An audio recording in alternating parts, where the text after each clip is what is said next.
Today we pause at Spring Hill Cemetery with 3 names that share a surname, but not a story. Not one we can trace cleanly. Not one history was kind enough to finish writing.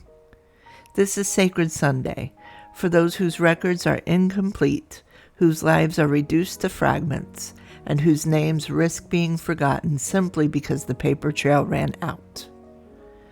The first name is Josh Mobley Sr., born in 1895 to Simon Mobley and Tempest Tempe Waiters Mobley. A brother to Susie and Keturah, he lived a full life by the calendar, nearly 70 years, and died in 1965. And yet, beyond names and dates, his story ends quietly. No preserved memory, no voice left behind to tell us who he was beyond the facts. So today we say his name, because a life is more than a ledger entry. Nearby rests Leola Mobley, born in 1953, gone by 1983. She lived less than 30 years, and history left us no explanation why. No clear ties, no surviving narrative, just a short span of time and a long silence afterward.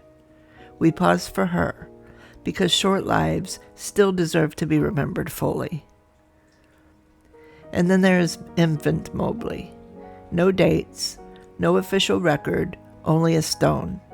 This child is buried beside another infant, one whose birth and death were recorded, whose parents' names survived on paper.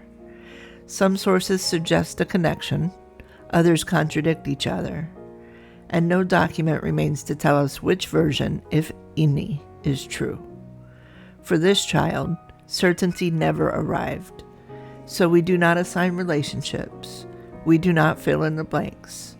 We simply acknowledge what is: a name, a resting place, and the quiet truth that not every life was granted a complete record. Many resting here left behind no recorded dates, only names. Sacred Sunday exists for them, so they are still seen.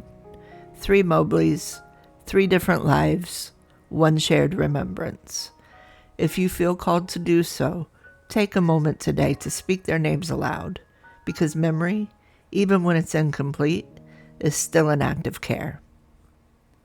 Until next Sunday.